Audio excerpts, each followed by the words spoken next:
जय श्री कृष्णा सबको, मेरे प्यारे श्रोतागणों, मेरे प्यारे सब्सक्राइबरों। मैं नरेंद्र वर्मा आपका भक्ति स्टोरी ब्लॉग में एक बार से फिर स्वागत अभिनंदन करता हूं। आशा करता हूं आप श्री कृष्ण कृपा से सब कुशल मंगल होंगे। दोस्तों, जन्म से लेकर श्री कृष्ण में समा जाने तक ऐसा था मीराबाई जी का जीवन सफ़र। आइए जानते हैं आज इस बारे में। हम जानने से पहले आपसे अनुरोध करूंगा, प्लीज़ व्लॉग को अधिक से अधिक लाइक करें, सब्सक्राइब करें, शेयर करें, बेल आइकन को प्रेस करें। अगर बात करें मीराबाई की तो कहा जाता है कि इनका पूरा जीवन रहस्यों से भरा हुआ है। शायद ही कोई व्यक्ति होगा जो इन्हें नहीं जानता होगा, क्योंकि कहा जाता है कि इन्हें जानने के लिए इनका श्री कृष्ण के प्रति समर्पण काफ़ी है। जी हाँ, इन्होंने अपना पूरा जीवन केवल श्री कृष्ण की भक्ति में बिताया। धार्मिक कथाओं में इनके बारे में जीवन जितना भी वर्णन मिलता है, उससे यही पता चलता है कि इनके लिए इनकी दुनिया के सारे रंग रस फीके थे बिना श्री कृष्ण के। अगर किसी में रस था तो सिर्फ कृष्ण भक्ति में, वह उनके नाम में। तो चलिए, अगर आप इनके बारे में अच्छे से नहीं जानते तो आज मैं आपको इनके बारे में बताता हूँ। इनके जीवन में जुड़ी कुछ ऐसी बातें जिनके माध्यम से आपका मीराबाई से अच्छे से समझ जाएंगे। जोधपुर के मेड़वा राजकुल की इकलौती राजकुमारी थी मीराबाई। अपने बचपन से ही श्री कृष्ण की भक्ति में लीन थी। मीराबाई तुलसीदास जी के आदेश पर की थी श्री राम की भी भक्ति। श्री कृष्ण की परम भक्ति मीराबाई ने लिखे थे ये राम भजन। पायो जी मैंने राम रतन भायो, ये सबसे प्रसिद्ध भजन है। मेवाड़ के राजकुमार भोजराज के साथ इनका संपन्न हुआ था विवाह। मीराबाई जोधपुर राजस्थान के मेड़वा राजकुल की राजकुमारी थी। ये मेड़ता महाराज के छोटे भाई रतन सिंह के एकमात्र संतान थी। कहा जाता है कि मीरा जब केवल 2 वर्ष की थी तब उनकी माता की मृत्यु हो गई थी। इसलिए इनके दादा राव डूडा जी इन्हें मेड़ता ले आए और इनकी देखरेख में उनका लालन पोषण किया। बता दें, मीराबाई का जन्म 1498 के लगभग हुआ था। कुछ प्रसंगों के अनुसार मीराबाई ने तुलसीदास को गुरु बनाकर राम भक्ति भी की थी। कृष्ण भक्त होने के बावजूद भी मीरा ने राम भजन भी लिखे हैं। हालांकि इसका स्पष्ट उल्लेख नहीं मिलता है। माना जाता है तुलसीदास के कहने पर मीरा ने कृष्ण के साथ ही राम भक्ति का पाया भजन लिखे हैं।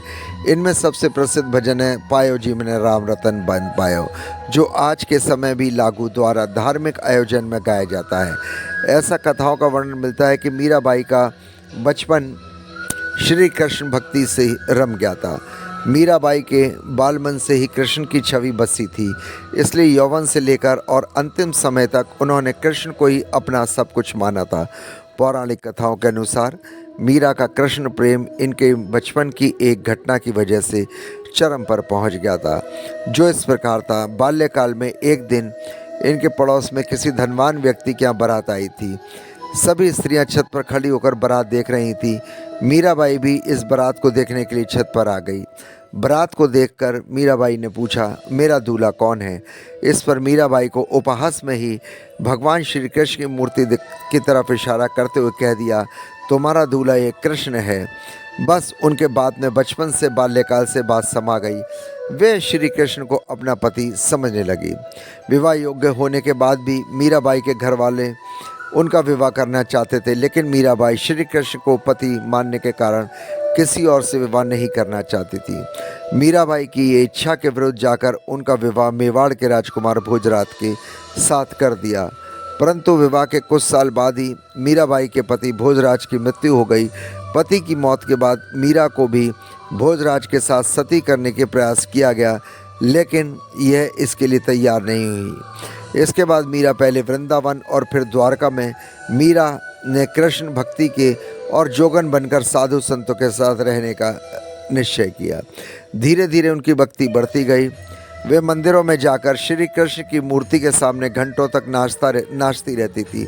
मगर मीराबाई की ऐसी कृष्ण भक्ति उनके पति के परिवार को अच्छी नहीं लगी, जिस कारण उनके परिजनों ने मीरा को कई बार विष देकर मारने की कोशिश की, किंतु वे असफल रहे। परंतु भगवान श्री कृष्ण की कृपा से मीराबाई हमेशा बच जाती। मान्यताओं की माने तो जीवन भर मीराबाई की भक्ति करने का प्रभाव स्वरूप उनकी मृत्यु श्री कृष्ण की भक्ति करते ही हुई थी।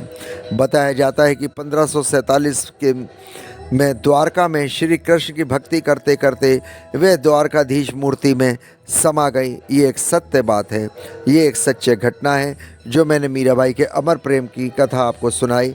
आपको कैसी लगी कमेंट्स बॉक्स में ज़रूर लिखें और बताएं।